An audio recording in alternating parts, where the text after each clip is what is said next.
panahon ng pandemya at kalamidad, tayo ay kumapit pa rin sa isa't isa. At buong tiwala ninyong ipinakita ang inyong suporta sa serbisyo at paglilingkod namin sa paghahatid ng tamang balita at impormasyon, tulong na galing sa aming puso. Kaya naman, sa latest survey ng Kantar at Nielsen, nangunguna ang mga himpilan ng RMN sa buong bansa. RMN, Number 1 sa Luzon, RMN, Number 1 sa Visayas, RMN, at Number 1 sa Mindanao. radyo ng buong Pilipinas. Buong karangalan ng mga radyoman ng RMN Networks ang maglilingkod sa inyo. Maraming salamat, RMN.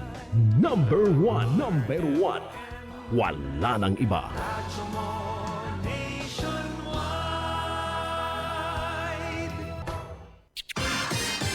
Ito ang DXMY. The Music and News FM station of RMN. Sa Cotabato. 90.9. DXMY. Mga kasama, oras sa mong kapuluan ng punto alas 6 ng umaga. Tatak RMN. Minsan, hindi mo alam kung ano ang pinag-uusapan, kung sino ang nagtatanong, at kung ano ang tanong. Ngayon, ang tenga't isipan ay buksan. Intindihin ang bawat issue dahil tayo ang apektado. Straight to the point.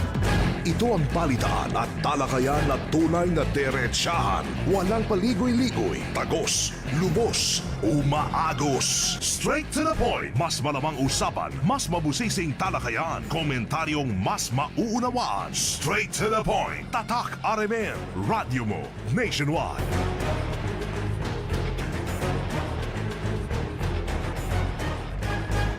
Mga kasama, umaga tayo ngayon ng Lunes, unang araw sa buwan ng Hunyo 2026, June 1, 2026. Minsan pang sa inyong ating pag-umagang News and Public Affairs program. Straight to the point. Straight to the point, hanggang 7 o'clock ng morning, tayo ho ay magkakarinigan mga kasama. Siyempre, tulad ng dati, pag-usapan natin mga napapalang usapin, balita, mga kaganapan na dapat ho ninyong malaman. Mga nangyari po sa nakalipas na 24 oras hanggang 48 oras sa loob at labas ng ating lokalidad. Straight to the point.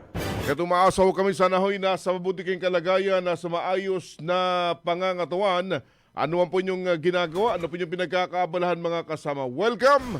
Samahan po ninyo kami ngayong umaga. Straight to the point.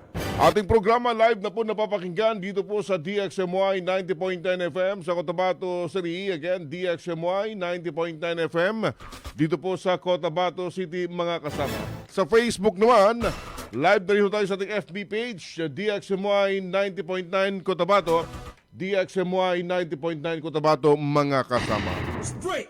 Paki-like and paki-share para updated sa mga kaganapan dito ho sa loob at labas ng ating lokalidad. Straight to the point. Ating text line sa mga text concern, nais po nyo iparating mga kasama sa ating programa ngayong umaga. 0950-032-7332. Ulitin ko po, 0950-032-7332 mga kasama. Straight to the point. Weather report. Update mga kasama sa kalagayan po ng ating panahon sa forecast po ng Pag-asa. Sa binabantayang typhoon o bagyo mga kasama, bagyong Domeng. Straight to the point. Base po sa nilabas na forecast ng Pag-asa mga kasama sa 5 a.m., ito pong si Typhoon Domeng mga kasama ay bagyang humina habang as of 4 a.m. ang mata po ng bagyong ito mga kasama, itong si Domeng, tinatayang base po sa available data mga kasama, nasa 655 km east, northeast ng Itbayat, Batanes. Taglay ho nito yung maximum sustained wind no 130 km per hour, malapit to sa gitna. At pagbugsong abot to ng 160 km per hour mga kasama. Weather report. Samantala, ang extent ho ng tropical cyclone wind, mga kasama, ayon po sa pag-asa, abot ho ng 500 kilometer mula po sa sentro, mula po sa gitna. Samantala, nakataas po yung tropical cyclone wind signals. O base po sa pag-asa, hanggang ngayon wala pa rin pong itinataas, mga kasama, na tropical cyclone wind signal sa 5 bahagi po ng bansa, mga kasama. Samantalang ang ilang bahagi po ng ilang bahagi, mga kasama, ng Batanes, Babuyan Island, Metro Manila, Calabarzon, Mimaropa, Bicol Region, Panay. Ngayong araw, mga kasama, ay makakaranas ng malakas na mga ihip ng hangin. Nakatagdang ilalabas, mga kasama, ng pag-asa ang susunod na forecast mamayang alas 11 naman ng umaga. Straight to the point. Mga kasama sa muli, good morning, good morning, good morning. June 1, 2026. Magandang morning, Radyo Manebs. Magandang morning, Sir Erwin, Mapia Mapita, mga kasama. Assalamualaikum warahmatullahi wabarakatuh. Ang ating pong text hotline, bukas na rin po, mga kasama, 0950-032-7332, 0950-032-77 o 7332. Sabi nga ng mga estudyante, Radyo Manebs, isang linggong pag-ibig na lang. To the point. Ano sa mga public school natin on next Monday, June 8, mga kasama, ay simulan na po yung pasukan. Straight to the Pero sila mga pribado, mga paaralan, Radyo Manebs, medyo next week pa, on the 15th pa. Samantalang yung sa mga colleges naman, yung iba may mga schedule pa on July. Na pagbubukas so ng pasukan po nila, mga kasama, no? straight. Dito po sa atin ay simula ngayong araw, arangkada na yung school maintenance week, mga kasama, ano, ng iba't ibang mga pampubliko, mga paaralan, Straight to the point. para ihanda po yung mga eskwelahan sa pagbubukas ng pasukan, mga kasama. Straight to the point. Ano, kaliwat ka rin din po itong mga advisories, ano, ng iba't ibang mga paaralan, Straight to the point. iba't ibang mga opisyales sa Radyo Manebs, pamunuan ng iba't ibang mga eskwelahan, Straight. para imbitahin yung pong kanilang mga constituents, yung community sa kanilang mga paaralan, para nga po sa nakaschedule na School Maintenance Week, mga kasama. Straight Ano? to the point. Kaya't sa mga magulang, Straight. mga constituents ng paaralan kung saan bilong yung eskwelahan ninyo, makiisaw tayo sa pagsisimula ng School Maintenance Week. Ano? Lahat ng mga paralan ngayon sa Cotabato City talagang busy-busy. Busy na, Radyo Straight Manebs. to the point.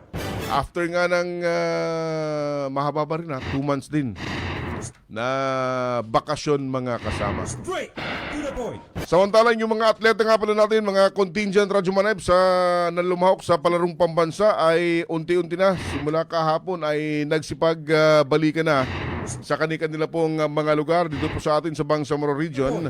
Ano, yung atin pong contingent na lumahok po sa palarong pambansa Straight to the point. ay nagsimula na hong bumalik dito, Radyo Manebs, sa ating rehiyon. Straight Ano, to the point. base po sa nilabas na datos, yung pong ating Team Barm na lumahok ko sa palarong pambansa ay nakasungkit, Radyo Manebs. Ano yung mga nasungkit nilang medalya? Mayroon silang isang gold, ginto. isang ginto. Dalawang Silver. isang bronze. Hindi kasali yung mga lumahok sa para games, Radyo Manebs, ha? Straight to the Dahil hindi ka bilang sa medal tally. Pero yung sa para games, meron tayong nakuwang isang gold pa, straight. isang silver, isang bronze para sa isang individual ng Radyo Manebs. Isang tao lang yan. Straight to the Kaya again, Team Barm, congratulations. straight. Pero may mga Straight to the ipinahayag the other week, Radyo Manebs, straight.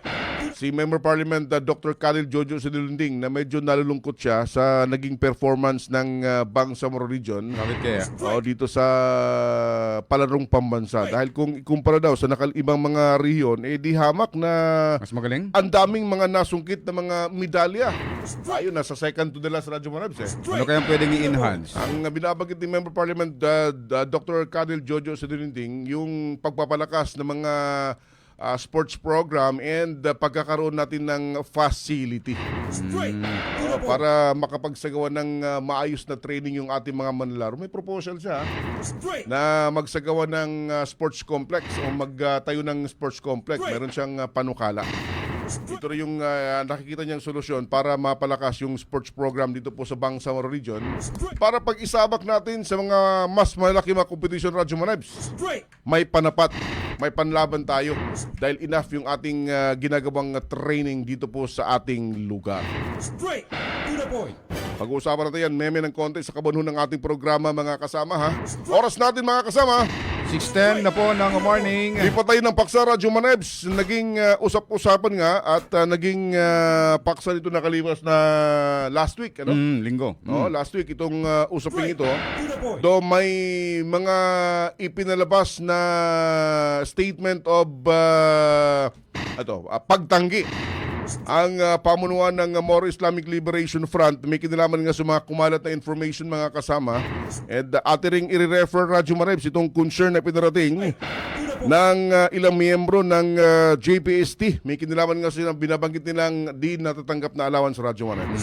Para sa dagdag na impormasyon, mga kasama at paglilinaw dito sa mga usapin na ito, nasa linya ng ating komunikasyon ang tagapagsalita ng Moro Islamic Liberation Front, si Engineer Muhajirin Ali. Magandang morning po, Sir Engineer Ali. Sa DXMA po, kasama si Manager Sir Erwin Kabilbigan at Eb Sabang po. Good morning. Morning po, sir. Yes, magandang umaga po. Good morning. Assalamualaikum warahmatullahi wabarakatuh. Opo, siguro, Sir Engineer, ito muna yung unang pag-usapan natin, itong nagkalat sa social media na umano'y pagbabago sa liderato ng Chief of Staff ng Moro Islamic Liberation Front. Marami nagtatanong na talaga bang napalitan na o until now siya pa rin? Mukhang another effort na naman ito, no, to misguide the public. Kung maalala nyo noon, ang naging mainit na usapin ay ang Secretary General ng UBJP. At kahit na pilit natin sinasabi na walang changes doon, ngayon, dito naman nila ibinuntong sa pagiging Chief of Staff ng ating Chief Minister. Nagpalabas na ho ang liderato ng Moro Islamic Liberation Front with regards to this, no, ng official statement, yung disclaimer nga na na-post na rin natin officially sa Facebook o sa social media na wala hong katotohanan in relation to this. In fact, magmi-meeting pa nga ho kami. Sabi nga, ang lagi ko nga sinasabi ay pag gusto nating malaman kung anong official from the MILF, meron ho tayong official webpage na kung saan doon natin pinapalabas yung mga official pronouncement or any Central Committee resolutions or any decision from the Moro Islamic Liberation Front. Yeah, Engineer, sir, nung unang kumalat itong mga information na ito, ano yung kagyat na reaksyon ng MILF Central Committee, sir? Yeah, hindi. Kami naman sa MILF ay inoobserbahan at tinututukan namin yung mga issues na lumalaw, especially sa social media. Alam naman natin na napakaraming mga effort na kahilintulad nito na pilit na ipinapalabas nga, no, at mukhang planado yung pagpapakalat ng mga information na hindi naman totoo, for instance, with regards to this. Kaya nung mukhang deliberate na at karamihan naman dito ay mga trolls nga, no, kung titingnan mo, halimbawa ay minabuti natin na magpalabas ng official pronouncement with regards to this na dinidisclaim nga natin ito at kung sakaling may mga updates or changes or any development from the Moro Islamic Liberation Front ay pag-uusapan po namin yan sa Central Committee. As far as the MILF Central Committee is concerned, sino po ang kinikilala po ngayon na Chief of Staff ng BIAF, Engineer Sir? Yeah, ang ating Chief Minister pa rin naman. Wala naman pong nabago sa bagay na yan, for instance. Kaya nga sabi ko, kung sakaling may mga changes na mangyayari, kalintulad ng mga naipalabas na rin nating issuances recently, with regards to the OICs ng mga base command, most likely madadagdagan pa yun, ay ganun ang gagawin natin. But sa ngayon, hanggat wala pa hong desisyon ang Central Committee, siya pa na rin naman po ang Chief of Staff ng BIAF. Ayon. Doon sa mga patuloy pong nagsishare nito mga nasabing mga misinformation po nito, Engineer Sir, ano po yung mensaheng nais pong iparating ng Central Committee sa kanila, Sir? Yeah, doon sa mga nais na gumawa nito, remind lang ho namin sila na hindi ho nakakatulong yung mga bagay na ganito. It is very internal to the leadership of the Moro Islamic Liberation Front.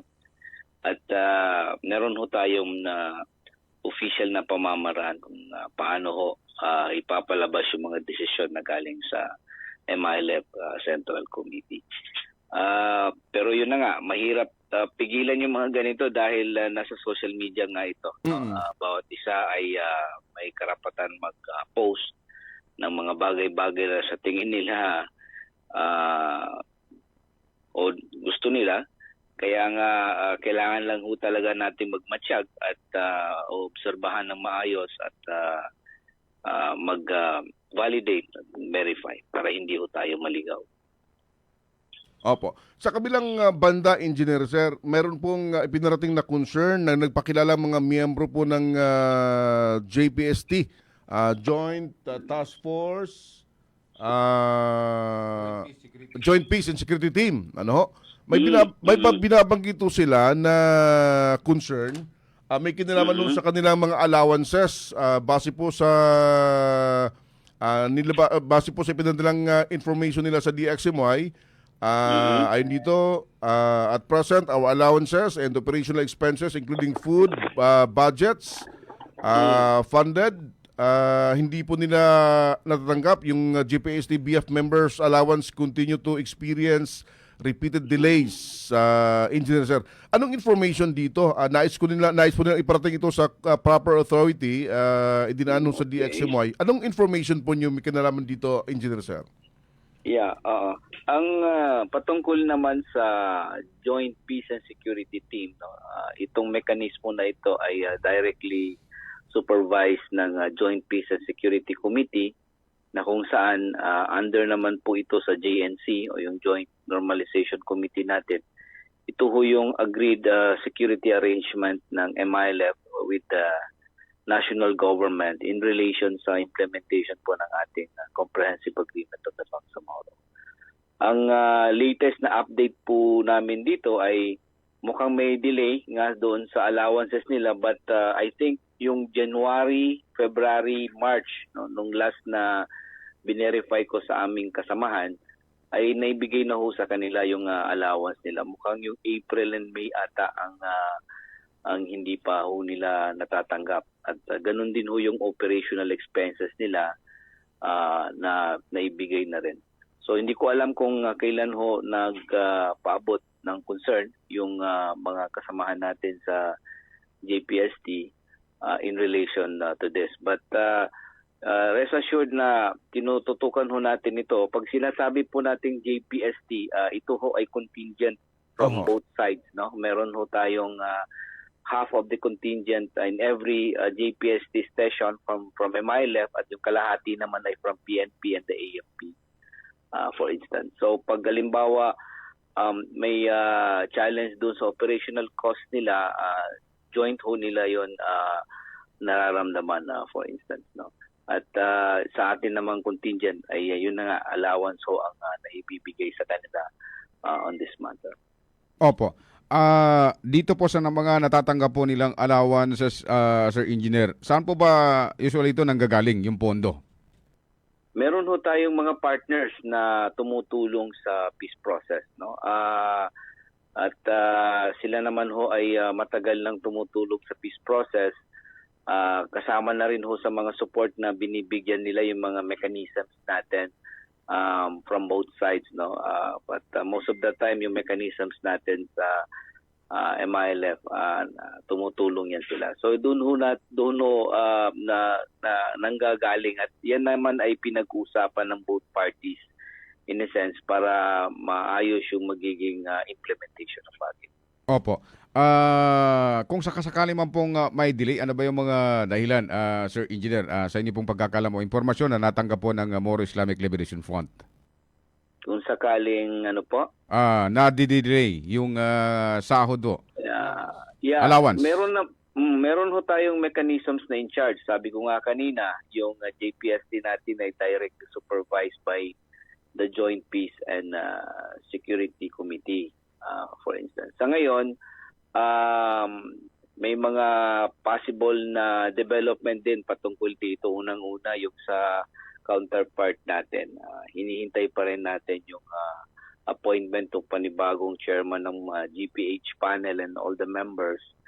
At with that, we will also be expecting some development from the mechanisms on the GPH side. And on our side, at sa MILF naman po, may mga filling up of vacancies doon sa mga posisyon ng ating mechanism na bakante, no? Kasi may mga kasamahan tayong na namatay na, nawafat na, at kailangan silang ma-fill in, no? At kasama din dito yung mga apektado nung on leave na mga officers natin sa BIAF. So habang hinihintay din ho namin yung counterpart namin, within the next couple of days and weeks, magpapalabas din po ang MILF Peace Implementing Panel ng development with regards to the update ng mechanisms and even the panel po ng Peace Implementing Panel ng Moro Islamic Liberation Front. Yeah. Engineer, sir, for purposes of additional information, pag sinabing partners na nanggagaling mo yung pondo, can you elaborate sino-sino po ito kung mamarapatin po yun, sir? Yeah, dalawang pwedeng panggalingan yan, no? At pinag-usapan nga ng magkabinang panig. Unang-una, kailangan ho natin maintindihan na yung substantial funding requirement na kailangan natin sa implementation ng peace agreement ay basically manggagaling sa Philippine government, sa ating counterpart. Pangalawa, yung mga development partners natin na tumutulong sa implementation na ito, marami-rami na ho sila, no? Since the early stage of the peace process, tumutulong na ho sila. Kasama na ang JICA dyan, kasama na even the EU nung BDA time, no, Bangsamoro Development Agency, even the World Bank ay tumutulong din sa implementation. Iilan lang sila sa mga development partners natin. May mga INGO rin na tumutulong sa mga activities and even workshops, no, lalong-lalo na nung sa crafting nung development plan nung camp transformation o yung natawag namin camp transformation plan na kung saan tumulong yung kahalintulad nung CHD, even the Asia Foundation ay tumutulong din, no? Ang non-violent peace force tumutulong din yan basically sa security component naman ng peace process. So ilan ito sa mga development partners natin na may mga iba pa na continuous ho yung support nila sa implementation ng comprehensive agreement. Opo. Sir Engineer, idagdag ko lang din, yung pong binabanggit na allowances na natatanggap po ng mga miyembro ng JPST, ng BIAF, MILF, tama po ba yung term na pagkakabanggit? Allowance? O magkakaparehas lang po sila? Allowance po ang term na ginagamit ho natin doon. Sa contingent ho natin from the MILF side. Kasi yung sa AFP at PNP naman ay may mga sweldo na ho yan sila. So yun yung pagkakaiba nila. Opo. Opo. Opo. So sa ngayon, Sir Engineer, kumusta po sa pangkahalatan ang UBJP at ng Moro Islamic Liberation Front? Okay naman ho ang United Bangsamoro Justice Party natin, yung UBJP. Continuous ho yung preparation natin, especially yung advocacy natin at yung voters education campaign para masiguro natin na maintindihan ng maigi ng ating mga mamamayan kung paano yung election sa September 14. May mga series of activities bawat probinsya na nangyayari patungkol dito, no? From the UBJP and even from the MILF side, no, yung mga political committees and other organs of the MILF. May mga paila-ilang activities tayo na nakakandak bawat MILF community po within the farm. Opo. Bilang Panguli, Sir Engineer, baka meron po kayong mensahe when it comes so sa mga statement na inilalabas so ng Moro Islamic Liberation Front na kung saan pati po yung mga pirma pinagkakaguluhan o pinag-aawayan din po. Yeah, opo. Again, no, tulad nung pinalabas po naming official statement na patungkol sa bagay na ito, no, we are reminding the public na maging cautious at kung anun man yung information na matatanggap sa social media, mas maigi at mas mabuti ho talaga na i-validate at marami ho tayong paraan kung paano i-verify at i-validate ang mga bagay nito. Huwag ho tayong kagad-agad maniwala dahil mukhang organisado o di kaya planado yung mga effort most of the time na ginagawa patungkol sa bagay na ito na kung saan ay para ma-impluensyahan yung tinatawag nating perception ng tao dahil ito naman yung una-unang objective ng ganitong gawain ay para magkaroon ng hindi magandang public perception, no? At hindi ho talaga maganda yung ganitong practice, no? Kung sakaling may mga post tayo, mas maigi na yung objective ang ipopost at makakasupport po sa sambayanan, hindi ho yung lalong ang isupport ay yung fitna na hindi ho makakabuti sa atin lahat. With that, again, maraming salamat po for this opportunity to provide informations po na hopefully inshallah makakatulong po sa ating mamamayang Bangsamoro. Engineer Mojerin Ali, sir, thank you very much for your time sa mga information na binahagi po sa ating mga tagapinig ngayong umaga, sir. Again, salamat po. Good morning po sa inyo, sir. Again, good morning and assalamualaikum. Salamat po. Salamat. Lahat ng tanong, straight to the point. Mga kasama ang Information Committee Chairman ng Moro Islamic Liberation Front, si Engineer Mojerin Ali. In short, tagapagsalita po. To the point. May kinalaman nga po sa mga concern na to. Una, yung dagdag na information, may kinalaman dun sa mga kumalat na mga misinformation since last week, Radyo Manebs. Oh, grabe na talaga ang social media. Na pinalitan na yung Chief of Staff ng BIAF Straight. na marinamang itinatanggi ng MILF Central Committee. Nagpalabas nga sila last week pa ng disclaimer. Pero patuloy na nagsisirculate, Radyo Manebs, ha? Straight. Yung nasabi mga misinformation. And ayon nga po sa Central Committee through Engineer Mojerin Ali, ang kinikilala pa rin Chief of Staff ng BIAF ay ang kasalukuyang Chief Minister ng Bangsamoro Government. Straight. And doon sa usapin ng allowances, Radyo Manebs, na ipinatala sa atin since last week, na hindi po natatanggap, binabagit niya, yung January to March ay natanggap na, yung may delay ngayon, yung April to May na allowances, particular na mga BIAF na miyembro ng JPST, mga kasama. Straight. And sinasabi niya, base po sa kanya, may kanya kinumpirma nga may delays nga yung pondo. Yung pondo pala nanggagaling sa mga partners. Partners, yung GPH, and then yung mga development partners mga kasama. Straight to the point. No, ilan sa mga tinukoy na posibleng dahilan but may delay. Una, wala pang bagong GPH Peace Panel Chairman Radyo Marebs. Hanggang ngayon.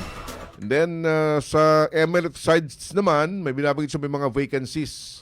Ang ilan yung mga binabagit dyan nawafat. Then yung iba naman ay mga ilang officers ay on leave.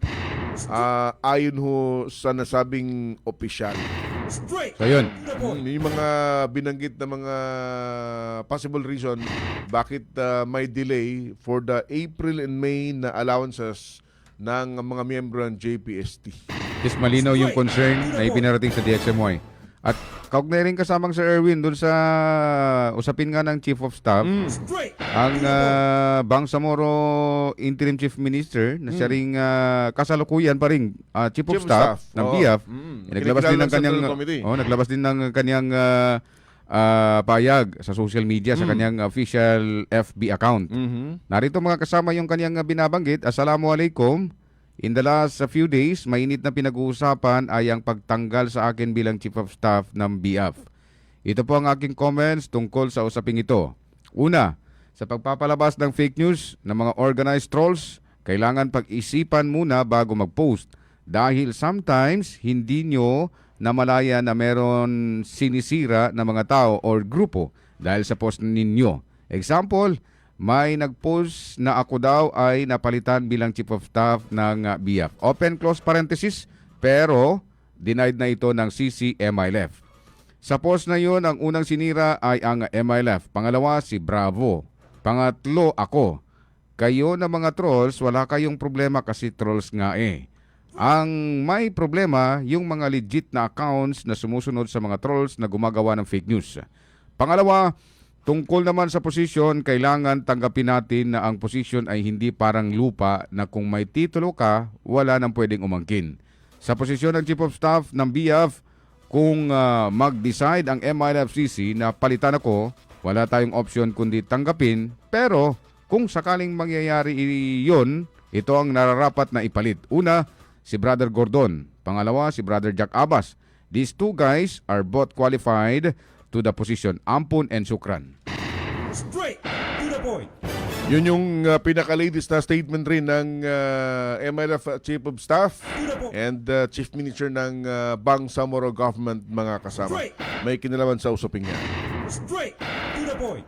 Okay? Ito muna Radyo Manibs. May binabanggit dito si Sir Taha Enoch Radyo Manibs. Ano ba naman concern? Sabi na ito, good morning Sir Erwin. For information, BARM delegation nasa makilala na as of this time. Nag-stop over daw for breakfast. Umalis sila sa Bayugan, Agusan del Sur kagabi around 8 o'clock. Yun.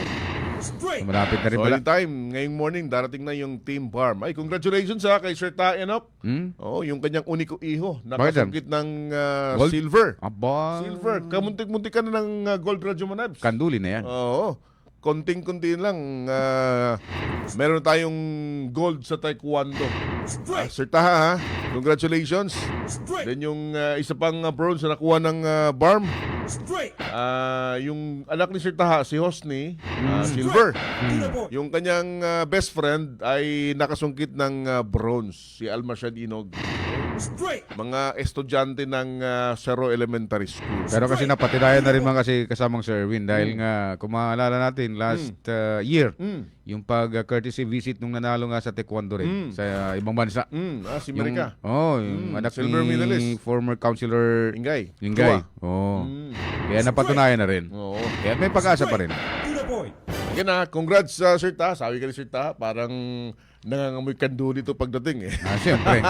Malayo pa lang, amoy na amoy ko na yung tiga mga matwa, tudugan na nagabo ko rin dyan. Straight. To the point. Again congratulations sa Team BARM sa successful na pagdalo sa palarong pambansa 2026. Pero sabi nga, marami pa tayong pwedeng gagawin. Para in the next palarong competition, ay mas umangat pa yung ating ranking Radyo Manibs. Straight. Sa mga hindi naman pinalad, wag ko kayo mag-alala dahil proud na proud ako sa inyo ang Bangsamoro.